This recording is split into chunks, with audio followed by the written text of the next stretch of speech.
Toyota spent $1 billion in 6 years trying to build the best luxury car in the world.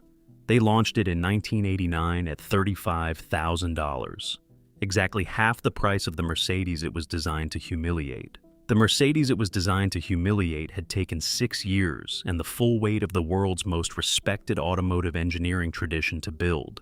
It had won the Safest Car Award. It had carried world leaders in armored variants. It had been entered into a 24-hour race with a tuned V8, producing 460 horsepower, and had led for hours before mechanical failure ended its run. Both cars are now available for roughly the same money.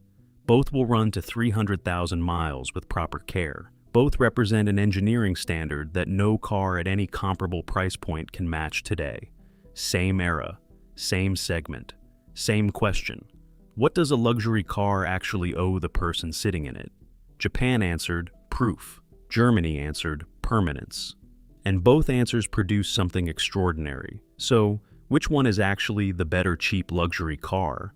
The machine built to humiliate German engineering, or the German engineering it was built to humiliate? We start with Mercedes-Benz W126 S-Class. In September of 1979, Mercedes-Benz unveiled a car at the Frankfurt Motor Show that would remain in production for 12 years, sell 892,000 units across sedan and coupe variants, and define the category of the full-size luxury sedan so completely that the Japanese manufacturer who eventually beat it spent $1 billion studying it first. The Mercedes-Benz W126 S-Class. It is not remembered primarily as the car that the LS400 was built to beat. It is remembered on its own terms as the greatest Mercedes ever built, the last full expression of an engineering culture that had been developing the idea of what a luxury car should be since the 1950s, and the car that taxi drivers in Frankfurt and diplomats in Bonn and heads of state in capital cities across the world trusted equally and for the same reason. It was built to last. To understand how a car earns that kind of trust across that range of users, you have to go back to October of 1973. The month the first oil crisis hit, the month Mercedes engineers began designing the W126, and the moment that would define everything about the car that arrived 6 years later. The oil crisis of October 1973 changed the brief for every luxury car manufacturer in the world. The W126 S-Class that Mercedes was selling at the time was large, powerful, and thirsty. Exactly the qualities that a market suddenly confronted with fuel scarcity and environmental scrutiny found most uncomfortable. Mercedes understood that the car which replaced the W116 would need to address those concerns without abandoning the qualities that had made the S-Class the definitive luxury sedan. Lighter, more aerodynamic, more fuel efficient, and better than anything that had come before it on every dimension that actually mattered to the person sitting in the back. The project that would become the W126 was codenamed simply Project W126. The development brief was specific: improved ride, better handling, and 10% less fuel consumption than the W116 it replaced. The design team was led by Bruno Sacco, who had been working at Mercedes since 1958 and would go on to define the visual language of the brand through the 1980s. Sacco's approach to the W126 was shaped by two principles that defined his entire career at the company. The first was what he called vertical affinity, the idea that every Mercedes in the range should look immediately recognizable as a member of the same family, from the smallest model to the largest. The second was that good design should age slowly. The U126 that Sacco produced was not fashionable. It was correct. And the difference between fashionable and correct is the difference between a car that looks dated after 5 years and a car that looks timeless after 40. 6 years of development. The car that emerged from those 6 years arrived at the IAA Frankfurt in September of 1979 with a drag coefficient of 0.36 for the sedan, a figure that required extensive wind tunnel work to achieve, and that represented genuine aerodynamic progress for a car of this size and shape. The fuel consumption reduction was not merely achieved, but exceeded. The W126 used 10% less fuel than the W116 in equivalent specification, accomplished through the combination of aerodynamic improvement, weight reduction through high-strength low-alloy steel construction, and revised aluminum block V8 engines that replaced the iron block units of the previous generation with a silicon coating system on the cylinder, bores that Mercedes had developed in-house, specifically for this application. The range at launch covered 3 petrol engines, a 2.8-liter inline-6, and 2 V8 units in 3.8 and 5-liter displacements, in 2 wheelbase lengths. The long wheelbase variants, designated SEL, added length behind the B-pillar to provide rear seat occupants with the kind of space that corporate board members and government ministers expected when their employers were paying $60,000 for a car. The standard wheelbase SE was the driver's version. The SEL was the passenger's. In 1981, 2 things happened that completed the W126 story. The coupe variant, the C126, designated SEC, was introduced at that year's Frankfurt show, giving the range a 2-door Grand Tourer with pillarless windows and the same V8 engines as the sedan. And the North American market received its first W126, the 300 SD turbodiesel, powered by the legendary OM 617 5-cylinder diesel that had been proving itself in W116S and W123S for years. The 300 SD was an instant commercial success in the United States. It was also, in 1981, the Motor Trend Import Car of the Year, the first time a car of this size had won the award. The OM 617 diesel that powered it was not merely reliable by the standards of its era, it was reliable by any standard. 300 SD taxis in Germany were documented running to 500,000 kilometers on original engines. Individual owners in the United States and Europe have reported exceeding 1 million kilometers on unrebuilt OM 617 units. The W126's engineering reputation rests on a specific philosophy that Mercedes would not fully repeat in the generation that followed. The philosophy is sometimes called over-engineering, which is a pejorative framing of what is actually a design standard, in which durability is the primary metric rather than a target to be balanced against cost. The W126's engineering teams were not unaware of cost. They were simply not willing to trade durability for it. The aluminum block V8 engines that powered the flagship W126 variants represent this philosophy most clearly. The silicon-coated cylinder bores that replaced iron sleeves required Mercedes to develop a proprietary coating process that was more expensive to produce than conventional iron sleeve construction. The decision to develop and implement this process rather than continue with iron sleeves was made because the aluminum construction produced engines that were approximately 30 kilograms lighter than an equivalent iron block unit, and because the silicon-coated bores proved more durable in long-term service than iron sleeves under the specific thermal cycling conditions of a large V8 in continuous use. The engineering investment was justified on durability grounds, not cost grounds. This is the W126's characteristic decision-making pattern. The suspension geometry at both axles was developed specifically for the W126's weight and weight distribution. The front suspension uses a double wishbone arrangement that controls camber gain through the full range of compression, with a precision that semi-trailing arm designs cannot match. The rear suspension is an independent semi-trailing arm system, supplemented on higher specification variants by the self-leveling hydropneumatic system that Mercedes had developed for the 6.9 variant of the W116. The hydropneumatic system automatically compensates for changes in passenger load and luggage weight, maintaining the correct ride height regardless of how many people are sitting in the car or how much luggage is in the boot. On the later production W126, the revised HPF3 system added a speed-sensitive ride height reduction. At speeds above 120 kilometers per hour, the car automatically lowered its suspension by 24 millimeters, reducing aerodynamic lift and improving high-speed stability without any driver input. The honest assessment of the W126's engineering must also acknowledge its known failure points, not because they undermine the car's reputation, but because understanding them is the difference between owning a W126 well and owning one expensively. The vacuum-operated systems that control the central locking and the climate control distribution are the most commonly reported source of intermittent faults in high-mileage examples.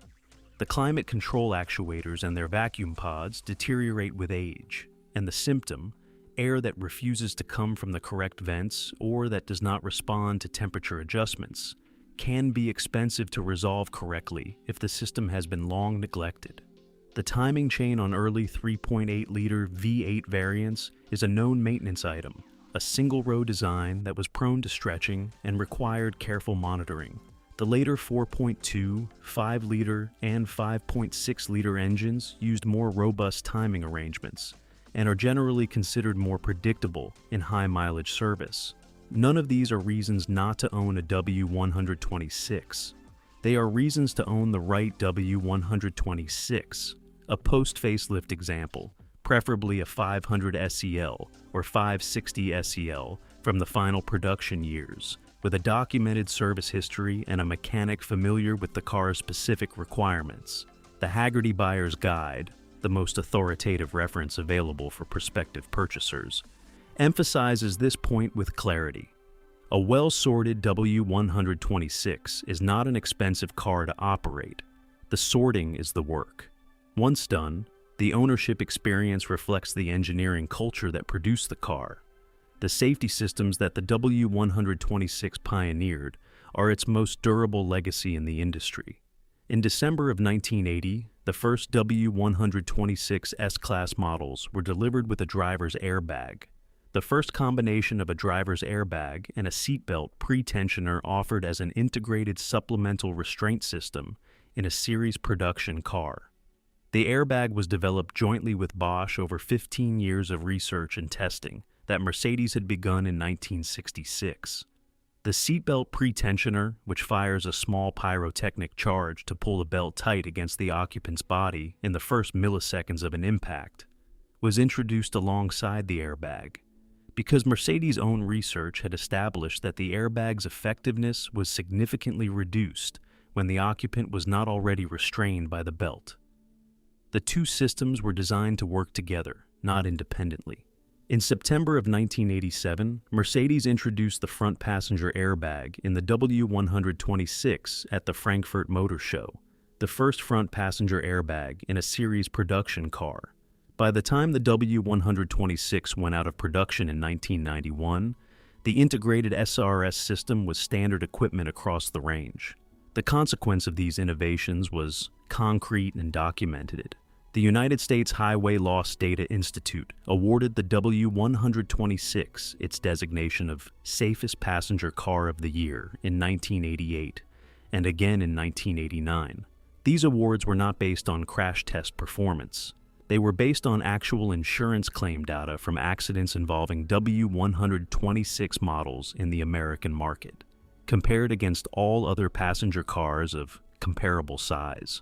The W126's structural design and safety systems produced fewer and less severe injuries in real-world accidents than any comparable car available at the time. This is not a laboratory result. It is a measurement of what happened when real W126S were driven in real conditions by real drivers who sometimes made mistakes. The W126's cultural legacy is built on a specific kind of loyalty that luxury brands rarely generate, the loyalty of people who discovered that what they had been promised was actually true. That loyalty is not confined to a single decade or a single market. It spans 45 years of ownership across every climate and every market where the car was sold, maintained by communities of owners who share technical knowledge and parts sourcing with the intensity of people who have found something worth protecting. The W126 forum community is not the largest old car community on the internet, but it is one of the most technically sophisticated because the car rewards technical sophistication in ways that simpler cars do not. The taxi operators of Germany were the most demanding test of this promise. These were businesses that needed their cars to run, that evaluated every vehicle purely on cost per kilometer, and that had been operating Mercedes E-Class and S-Class taxis for long enough to know exactly what the cars could and could not do. When the W126 arrived in the taxi ranks in the early 1980s, it was evaluated by people who had no sentiment about the badge. What they found was a car that ran to the mileages that Mercedes' reputation had led them to expect. The long wheelbase diesel variants, the 300 SD and its successors, were documented completing commercial service lives that exceeded any other production car of the era. A taxi operator who bought a W126 300 SD in 1982 and maintained it correctly could reasonably expect to still be operating it in 1992 with no structural failure and no engine rebuild. This is not mythology. It is the documented commercial experience of the industry. The W126's longevity reputation rests most heavily on the OM 617 diesel engine, the 3-liter, 5-cylinder turbo diesel unit that powered the 300 SD and its successors throughout the W126's American production run. The OM 617 was not a high-performance engine by any measure. It produced 120 horsepower in the specification used in the W126, and the 300 SD required 14.5 seconds to reach 60 miles per hour from a standstill. What it produced, consistently and across hundreds of thousands of examples, was an engine that the industry had not seen before, a diesel power plant that would run indefinitely at high mileage without requiring internal rebuilds, provided the basic requirements of oil changes, filter replacements, and injection system maintenance were met. Not occasionally, not in the hands of particularly careful owners, routinely, repeatedly.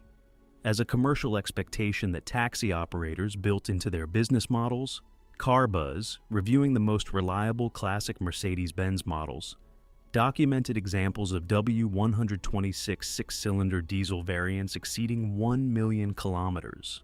1 million kilometers on a car built in the early 1980s, using technology that predates electronic engine management, hydraulic power steering, and the materials science that modern powertrains take for granted. This figure is not the average outcome, but it is a real one, produced by an engine whose engineering philosophy prioritized service life above all other considerations.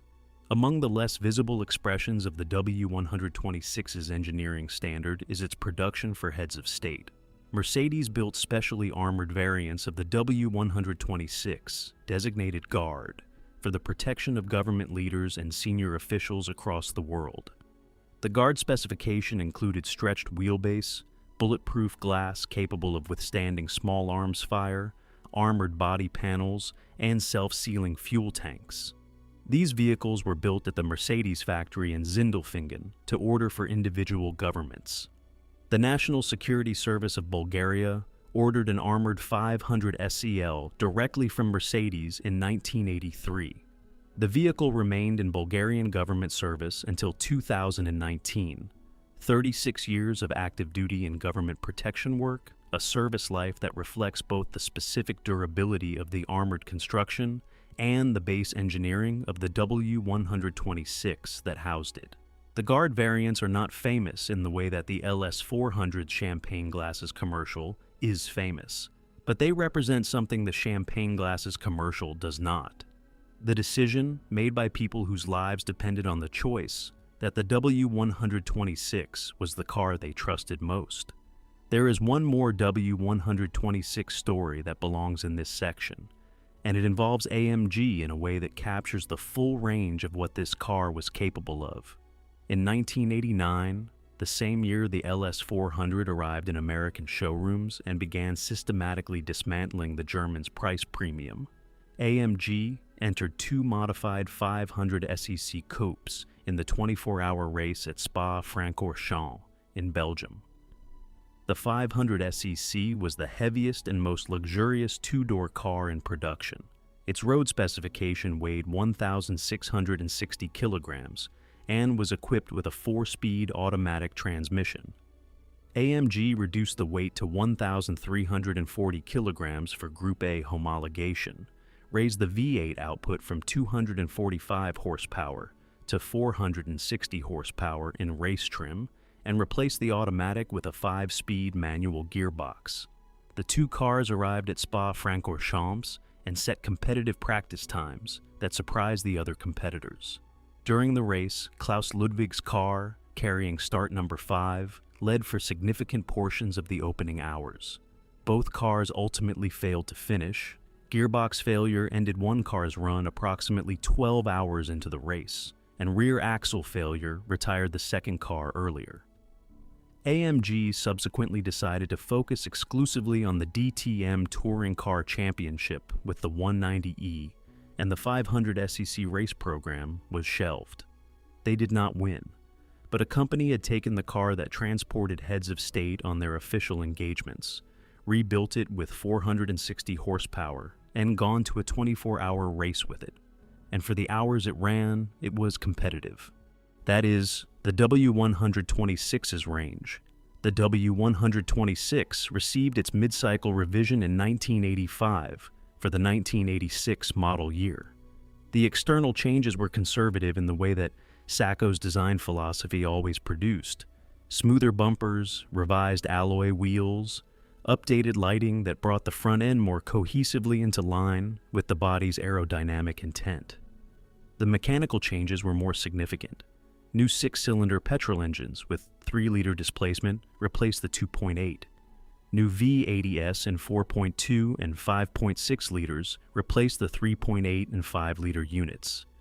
ABS became standard across the range. The hydropneumatic suspension was redesigned and expanded with the speed-sensitive ride height reduction.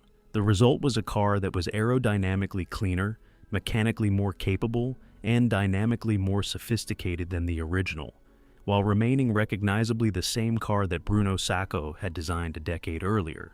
The revised W126 is, by the consensus of the enthusiast community and the Haggerty Buyer's Guide, the most desirable specification of the car. The post-facelift 500 SEL and 560 SEL are considered the benchmarks. The 560 SEC Coupe is the most sought-after variant in the collector market, combining the 5.6-liter V8 in a pillarless 2-door body that remains one of the most elegantly proportioned large coupes ever produced. The 560 SEL produced 272 horsepower and reached 60 miles per hour in 6.9 seconds in the original specification, a figure that, in a car of this size and weight, reflected both the engine's displacement and the quality of its calibration. Government regulation subsequently required catalytic converters for emissions compliance, reducing the output modestly. The catalyst-equipped 560 SEL still reached 60 in 7.2 seconds. Production ended in 1991, when the W140 arrived. The W126 had sold 892,000 units across its 12-year run. The W140 sold approximately 432,000 in 10 years. The market had voted on which car it preferred. It preferred the one that Bruno Sacco had designed in the aftermath of the oil crisis. The car that had set out to be lighter, more efficient, and more durable than its predecessor, and had succeeded on all 3 counts. The W140 that replaced it was none of these things. The comparison between those two generations, between the overbuilt permanence of the W126 and the over-engineered excess of the W140, is the same story the E39 and W210 comparison tells in the executive segment, that what a culture builds reflects what a culture values, and that the values of the W126's era were not replicated in the generation that followed. That is what 12 years of manufacturing permanence looks like. A car that world leaders trusted with their lives, that taxi operators trusted with their livelihoods, and that AMG trusted enough to take to a 24-hour race. A car that won the Safest Vehicle Award 2 years running, based not on laboratory results, but on the actual accident experience of actual drivers in actual crashes. A car that is still on the roads today, 4 decades after it was designed, because the engineers who built it decided that durability was not a target to be balanced against cost. It was the point. But while Mercedes was completing the most successful S-Class generation in history, Toyota was doing something that had never been done before, not improving on an existing luxury car, not matching the Germans, building a team of 1,400 engineers, spending over $1 billion, and asking a single question.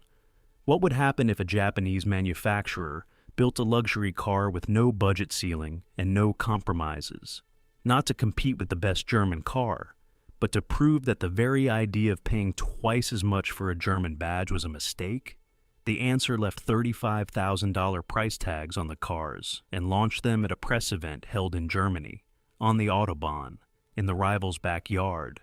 To understand how Toyota arrived at that moment, you have to go back to August of 1983, and a challenge issued by a chairman who believed his engineers could build something the industry had never seen. In August of 1983, Toyota chairman Eiji Toyoda walked into a meeting with his most senior engineers and asked them a question that had no precedent in the company's history. Could they build the best car in the world? Not the best Japanese car, not a car competitive with the best European luxury sedans. The best car in the world. Better than the S-Class that Mercedes had spent 6 years and all its institutional knowledge producing. Better than the BMW 7 Series. Better than the Jaguar XJ6. Better than anything available at any price. The Lexus LS400. It arrived in January of 1989 at the North American International Auto Show in Detroit, at a price of $35,000, roughly half the cost of the Mercedes it was built to surpass. It was quieter than the S-Class. It was more refined than the BMW. It was more reliable than anything in the segment. And it had been built to be, without qualification or caveat, the finest automobile available for any money. To understand what producing a car at $35,000 that could make that claim required, you have to understand what Toyota was willing to spend to prove it, and why. And for that, you have to go back to the beginning, to the Circle F project, and to the engineers who had never built a luxury car, but were given 6 years and an unlimited budget to build the finest one in the world. The project that produced the LS400 began formally in August of 1983 under the designation F1, Flagship 1. It was also known internally as the Circle F project. The letter F written within a circle to indicate that this was a completely new model, not an evolution of anything Toyota had previously built. The circle was important. It was a visual confirmation of the mandate. Nothing from the existing Toyota range would be reused. No existing platforms, no existing engines, no existing body panels. The car would be built entirely from scratch, with specifications driven by engineering targets rather than cost targets.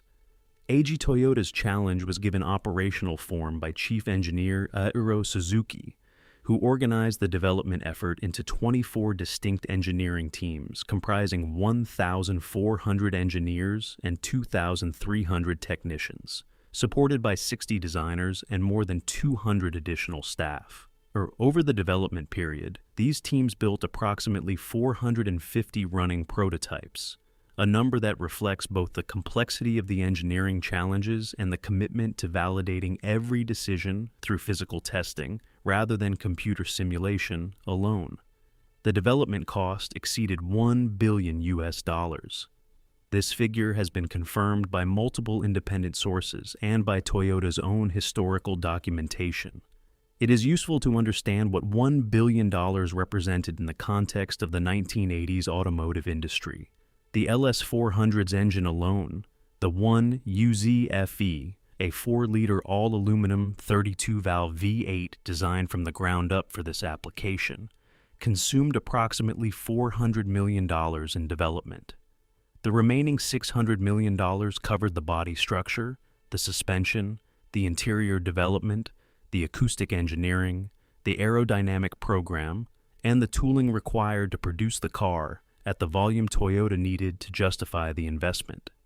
The budget had no ceiling. The engineers were told to build the best car in the world. The accounting department was told to pay for it. The result of this investment was validated before the car reached a single showroom. In May of 1986, 3 years before the LS400's launch, the first development prototypes were taken to Germany for high-speed testing on the Autobahn. The engineers who flew those cars to Germany were not taking them to a race circuit or a test facility. They were testing them on the roads that Mercedes S-Class drivers used every day, at the speeds that Mercedes S-Class drivers drove at every day, to understand whether their car was genuinely superior in the conditions that mattered to the buyers they were targeting. It was. The Autobahn runs confirmed the aerodynamic performance, the acoustic isolation, and the high-speed stability that the project specifications required. In January of 1989, Toyota unveiled the LS400 to the world, not at a Japanese motor show, but at the North American International Auto Show in Detroit. There were no concepts before the reveal, no teaser models, no preview campaigns. Toyota went directly to the market with a finished production car, catching the German manufacturers off guard. 3 years earlier, at the same time the LS400 prototypes were being tested on the Autobahn, Mercedes and BMW had no knowledge that this car was coming. The secrecy was deliberate. Toyota had studied its competitors thoroughly and had deliberately denied them the opportunity to study the LS400 in advance. The international press launch, held in the following months, was conducted in Germany. The automotive press of the world was flown to Cologne, the home territory of Toyota's most direct German competitors, and given the opportunity to drive the LS400 on the same unrestricted Autobahn roads where the development prototypes had been validated. The symbolism was explicit and intentional. The car built to beat German luxury was being demonstrated to the global press on German roads. Keith Crane, the publisher of Automotive News, was among those present. His reaction was captured in a phrase that became shorthand for the LS400's arrival: "We're not messing around." The LS400's engineering achievements are most clearly understood by beginning with the number that defined them: $35,000. At this price, Toyota produced a car that was quieter, more refined, and more aerodynamically efficient than automobiles costing twice as much. The engineering that made this possible was not revolutionary in the way that the W126's airbag was revolutionary. It was systematic, the application of extraordinary resources and extraordinary precision to a set of targets that the existing luxury car manufacturers had not fully achieved. The body structure illustrates the approach. The LS400 uses sandwich steel construction, panels made from 2 thin sheets of steel bonded together with a vibration-damping layer between them. This construction reduces the transmission of road noise and mechanical vibration from the body panels into the cabin by a measurable amount, and the measurement is what the engineers use to justify the added cost. The body panels are not thicker than conventional single-sheet panels. They are more effective at isolating the occupants from the acoustic environment outside the car. The decision to use them was made because they produced a cabin quieter than the standard, not because they were cheaper than the alternative. The aerodynamics were developed in a wind tunnel program that covered approximately 3 million miles of testing across all prototype variants. The drag coefficient of 0.29 that the LS400 achieved was the lowest of any production car in its segment at launch. This figure was not pursued for performance reasons. A car producing 250 horsepower from a 4-liter V8 is not performance limited by its aerodynamics at the speeds it would encounter on public roads. The low drag coefficient was pursued because it reduced wind noise at Autobahn speeds and improved fuel efficiency, both targets that the luxury car buyer in 1989 would notice and value. The engineers had run the trade-offs and confirmed that 0.29 was achievable without compromising interior space or requiring a visual design that would look unusual to the buyers Toyota was targeting.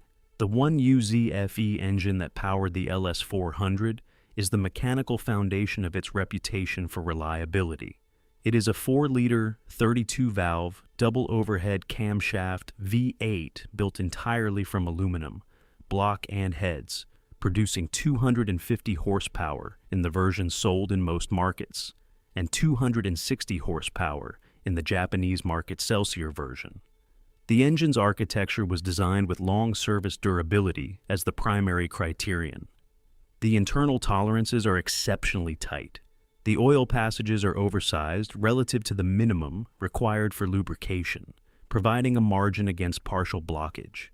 The timing chain rather than a belt was specified because chains outlast belts by a substantial margin in long service conditions. Every aspect of the engine's design reflects an engineering culture that was building for a specific outcome, a car that would still be driving on its original engine 20 years from its production date. The 1UZ-FE has delivered on this intention. Individual owners have documented examples exceeding 400,000 miles on original engines with no internal rebuilds. A 1996 LS400, owned by an automotive journalist and passed through the hands of several drivers over the subsequent decades, exceeded 1 million miles on what is believed to be its original engine, a figure that has been verified and documented, and that represents the most compelling single data point in the LS400's durability record. The suspension system is a double wishbone arrangement at all four corners, the same architecture that BMW was using on the E39 and that Honda was using on the NSX and S2000. Calibrated for the specific balance of ride comfort and handling stability that Toyota's research had established as the expectation of the luxury car buyer. The calibration is notable for what it prioritizes: compliance. The LS400 suspension is set up to absorb road imperfections with a completeness that was, at its introduction, available only in larger and more expensive cars. This is not a dynamic car. It is not a car that communicates the road surface to the driver. It is a car that isolates the occupants from the road surface to the greatest extent that the physics of a four-wheeled vehicle allow, while maintaining the directional stability and handling predictability that the driver needs to feel confident. The balance between these two objectives is precise, and it was achieved through development resources that no previous luxury car program at this price point had been given. The cabin acoustics at 60 miles per hour measured 58 decibels, quieter than a contemporary Mercedes S-Class at the same speed. This figure was measured not as a specification to be reported in press materials, but as a validation target that the engineering teams were required to achieve before the car was approved for production. The acoustic engineers had identified 60 miles per hour on a smooth U.S. highway as the primary use case for the LS400 buyer, the commute, the airport run, the long-distance cruise, and had built the cabin's acoustic treatment to minimize noise at that specific condition. The result was a car in which normal conversation was possible at highway speeds without raising voices, in which a passenger could hear music at reasonable volume from the standard audio system, and in which the engine was effectively inaudible unless the driver deliberately pursued the rev range where it would announce itself. The LS400's 1989 advertising campaign is one of the most famous in automotive history, and it is famous for a reason that goes beyond clever creative execution. The reason is that it was true. Team 1, a unit of Saatchi & Saatchi handling the Lexus account, created a television advertisement in which a pyramid of 15 champagne glasses was balanced on the hood of an LS400 that had been placed on a dynamometer. The car accelerated from a standstill, shifted through all of its gears, and reached an equivalent speed of 145 miles per hour. Not one glass moved. Not one drop of champagne was spilled. The narrator's voice concluded with a sentence that has defined the car ever since. The Lexus LS400 is designed to stir the soul, and not much else. This advertisement won awards. It was referenced by competitor brands, one of whom, Nissan, replicated the champagne glass demonstration for their own marketing. BMW ran advertisements specifically mocking the test as an irrelevant measure of automotive quality. The mockery confirmed that the test had landed. You do not mock an advertisement that nobody noticed. BMW noticed. What made the advertisement genuinely remarkable is not the production execution, but the engineering reality behind it. The 15 glasses remained undisturbed at 145 miles per hour because the LS400 produced no measurable vibration at that speed. The dynamometer run was not staged. The result was not edited. This was a car that Toyota had spent $1 billion developing, and the smoothness of its powertrain at maximum speed was a direct consequence of that investment. The advertisement was not making a claim that required creative license to support. It was showing something real. The recall that followed the LS400's launch showed something else real, and the way Lexus handled it established the brand's customer service standard so definitively that it is still discussed in business schools. In December of 1989, approximately 3 months after the LS400 went on sale, Lexus received 2 customer complaints regarding a cruise control malfunction and several reports of a brake light housing that could overheat. The total number of LS400s sold to that point was 8,000. Lexus had 2 options.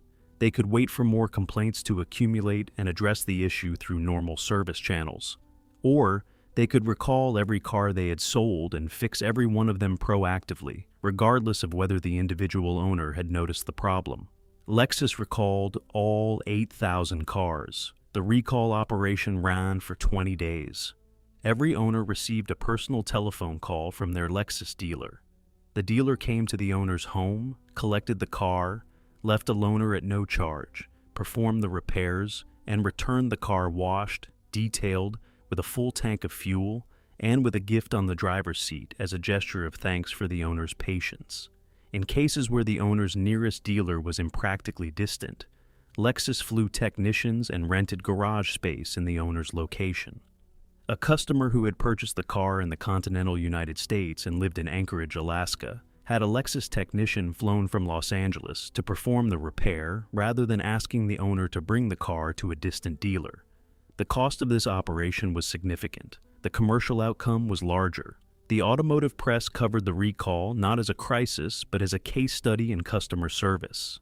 BMW and Mercedes, whose dealers had a reputation in the American market for a level of service that their European counterparts would have found indifferent, watched as Lexus used a manufacturing problem as the occasion to demonstrate that they valued their customers' time more than their own operating costs. The 8,000 owners whose cars were recalled became the most enthusiastic ambassadors the brand could have manufactured by any marketing means. The story of how Lexus handled its first recall is still told in discussions of Lexus's early success, 3.5 decades later. The LS400's commercial impact on the luxury car market was immediate and structural. In the first month of sale, September of 1989, 2,919 LS400s were sold in the United States. By the end of the year, total combined LS400 and ES250 sales reached 16,392 units, exactly the target that Lexus had set for its first year. The price gap between the LS400 and its German competitors was the first and most visible impact. A similarly equipped Mercedes 420 SEL cost $62,500 in the American market. An LS400 cost $35,000. The difference was $27,500, a sum that, in 1989, was enough to buy a well-equipped family car. Toyota had not positioned the LS400 as a value alternative to the Germans. They had positioned it as superior to the Germans at half the price. The automotive press tested this claim and, to their considerable surprise, confirmed it. Car Magazine stated that the LS400 beat the S-Class hands down.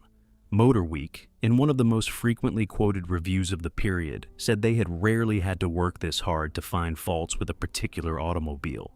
Top Gear's Chris Goffey, who tested the car for BBC television in 1990, described it as petrifyingly good. BMW's response to the LS400 is worth examining in detail because it illustrates how thoroughly the car had unsettled the established hierarchy. BMW circulated claims, to press contacts, to dealers, and to anyone who would listen, that Lexus was selling the LS400 below its cost of production, deliberately taking a loss on each car in order to establish market share before raising prices to profitable levels. The implication was that the quality could not possibly be real at $35,000. Toyota's response was that the Germans had simply been overcharging. Multiple German manufacturers, including BMW and Mercedes, purchased LS400S, disassembled them, and analyzed the cost of producing each component to understand how Toyota could build a car of this specification at this price. The conclusion was not that Toyota was losing money, it was that Toyota's production efficiency, the scale of its component sourcing, and the manufacturing philosophy developed through the Toyota production system made costs achievable that were not achievable for manufacturers operating at smaller volumes with less integrated supply chains. By January of 1992, Lexus had outsold both BMW and Mercedes-Benz to become the top-selling luxury import brand in the United States. The German manufacturers, who had operated with an effective monopoly on the aspirational American luxury buyer for 2 decades, were confronted with a competitor who had spent more money developing one car than most programs spent developing an entire range, and had priced it at half the cost of the equivalent German product. Mercedes' response went beyond a competitive teardown. The W140 S-Class, which had been in development when the LS400 arrived, underwent significant revision in response to competitive pressure. The engineers working on the W140 adjusted their specifications to account for what the LS400 had demonstrated was achievable.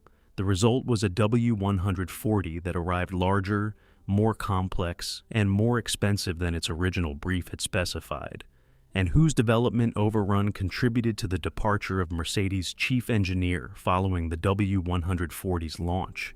The LS400 itself remained in production until 1994, when the second-generation UCF-20 arrived with improved power, revised styling, and expanded equipment. The first generation is the purist's car, the original statement of intent, the car that had been built to prove something rather than to sell well, and that had proved it so completely that the proof became self-perpetuating. The J.D. Power dependability rankings confirm the proof with the kind of data that enthusiasm cannot manufacture. 15 consecutive years as the top-ranked brand in the United States Vehicle Dependability Survey from 1994 through 2009. No other brand has matched that record. The cultural artifact that best captures the LS400's lasting significance is not the champagne glasses commercial, though the commercial remains one of the most effective demonstrations of a technical achievement in automotive advertising history. It is the million-mile car, a 1996 LS400 owned by an automotive journalist and subsequently passed through the hands of multiple drivers who continued to use it in normal road service, exceeded 1 million miles on what is believed to be its original engine. This figure is documented. The car continued to run. The engine continued to function. Toyota had built a 4-liter aluminum V8 that survived 1 million miles of road use, a figure that, when the car was designed in the mid-1980s, was not a specification that anyone in the luxury car industry had ever proposed as a serious engineering target. The LS400 is now available for the price Toyota charged for it in 1989. The engineering that Toyota spent $1 billion developing is accessible to anyone willing to spend that amount and maintain the car correctly. This is what happens when the proof outlasts the premium. The question this comparison forces is not which car was more expensive to develop, or which one was technically superior in 1989. Both of those questions have clear answers. Toyota spent more, and the LS400 was demonstrably more refined at its price point. The question is, which car, at the prices both now command on the used market, gives the buyer more of what a luxury car is supposed to provide? The W126 and the LS400 are both available today for between $5,000 and $15,000 for well-maintained examples in good condition. Premium examples: low-mileage W126 560 SELs, clean early LS400S with documented histories, command more. But the core of the market sits at a price point where both cars are accessible to anyone who would consider a late-model mid-size sedan. Both will run reliably to 300,000 miles with proper maintenance. Both require a level of mechanical attention that a modern car under warranty does not. They are old cars, and old cars need looking after. The question of which one is the better cheap luxury car is therefore a question about what happens after the purchase. In terms of the driving experience, the cars offer fundamentally different philosophies in ways that are still clearly distinguishable 4 decades after their manufacture. The W126 is a car that communicates its engineering to the driver through feel.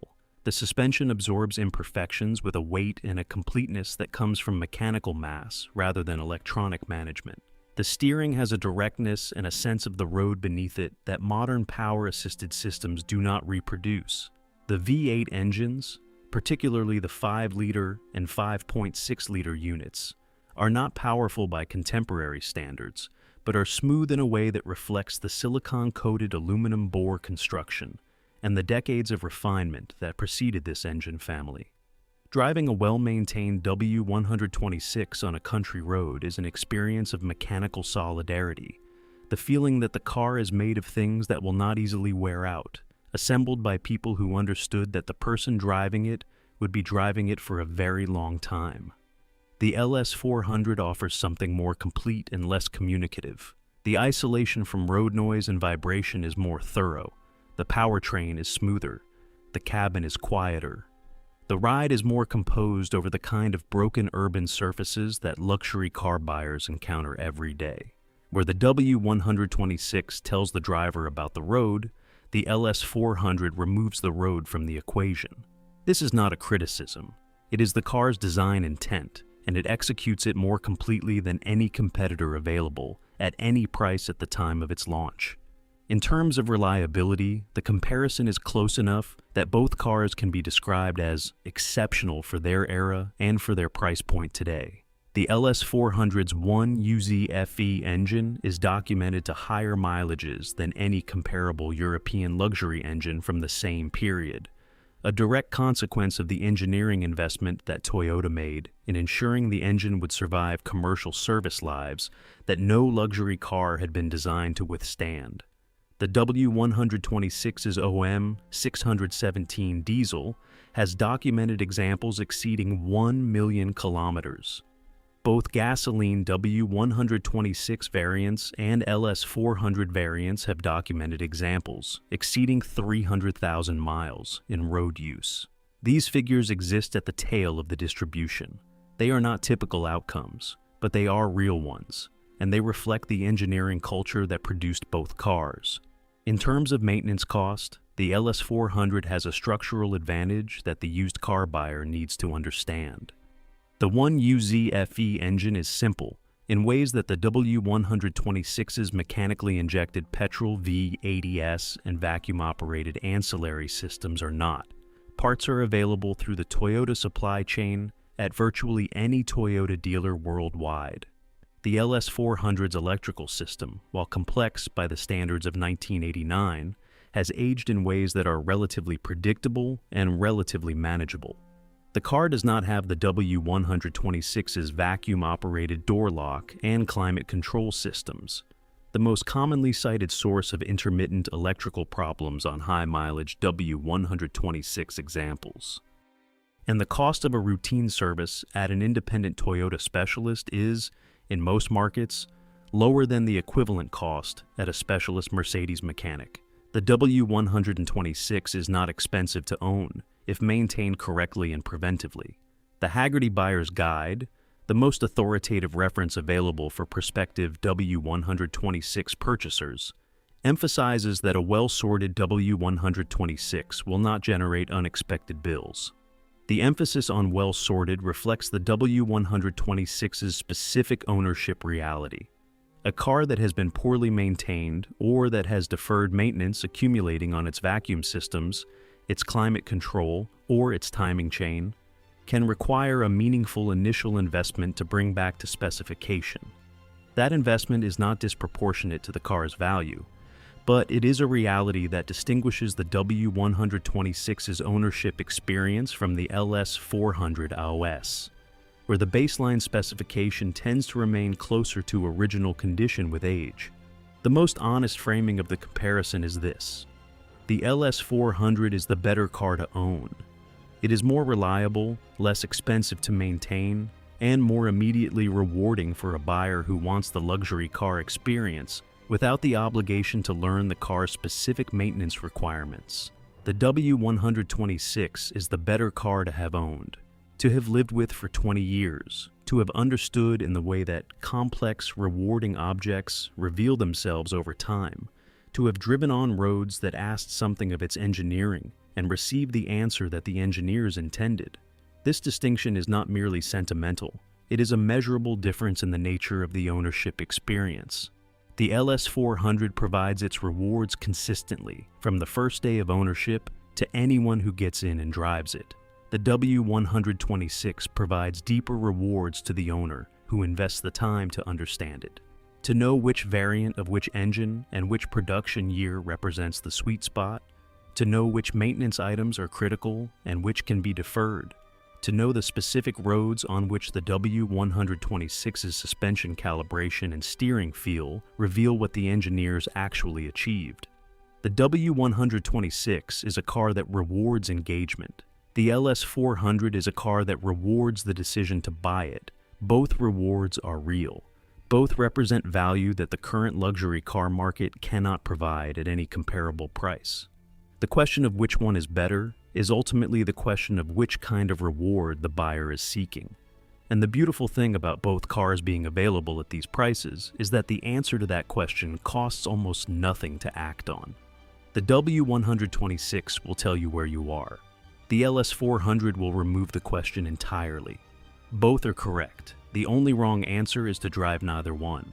Two luxury cars, same era, same segment, same used market price today. Completely different answers to the same question. The W126 was built by engineers who believed that a luxury car's primary obligation was permanence, that it should outlast the expectation of it, that it should still be driving when it had no right to be, that it should cost a fortune when new, and then, 40 years later, cost almost nothing to own because it refuses to fail. Bruno Sacco designed a body that would look correct for decades. The safety engineers developed an airbag system that every subsequent car in the world would eventually adopt. The engine teams built V80s that taxi drivers would run to 500,000 kilometers without internal rebuilds. The car delivered on every dimension of that belief. The taxi operators knew it. The heads of state who rode in the armored guard variants knew it.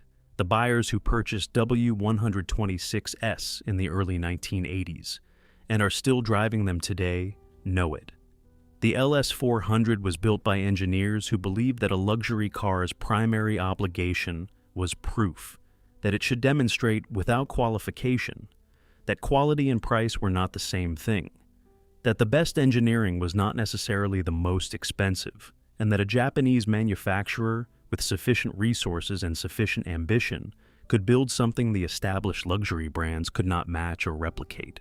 1,400 engineers, 450 prototypes, $1 billion, and 6 years produced a car that was quieter, smoother, more refined, and more reliable than any other luxury car available at any price in 1989, and priced it at $35,000.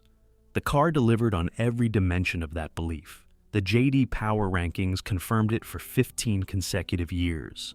The BMW engineers who disassembled it confirmed it when they couldn't understand how it had been built at its price. The million-mile engine confirmed it in the most literal way possible. Both cars are available today for the price of a 2-year-old economy car. Both will provide the experience of a great luxury automobile, maintained to a standard that most modern cars, for all their technology, all their screens, all their driver assistance systems, cannot approach.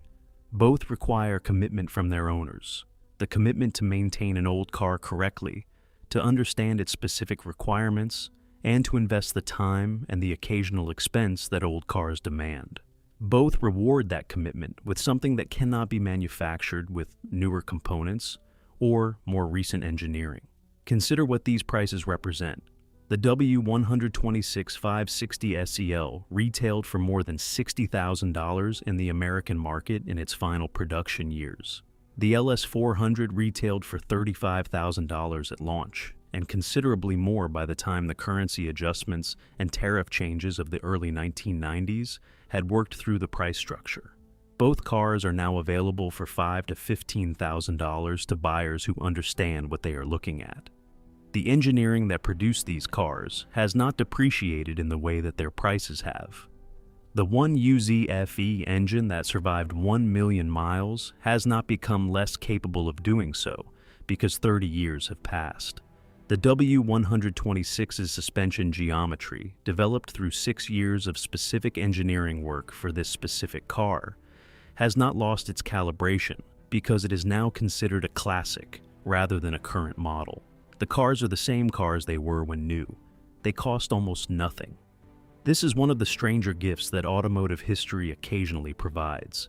The W126 will tell you where you are, on a road, in a machine, connected to an engineering tradition that began before the oil crisis and produced its finest expression in the years after it.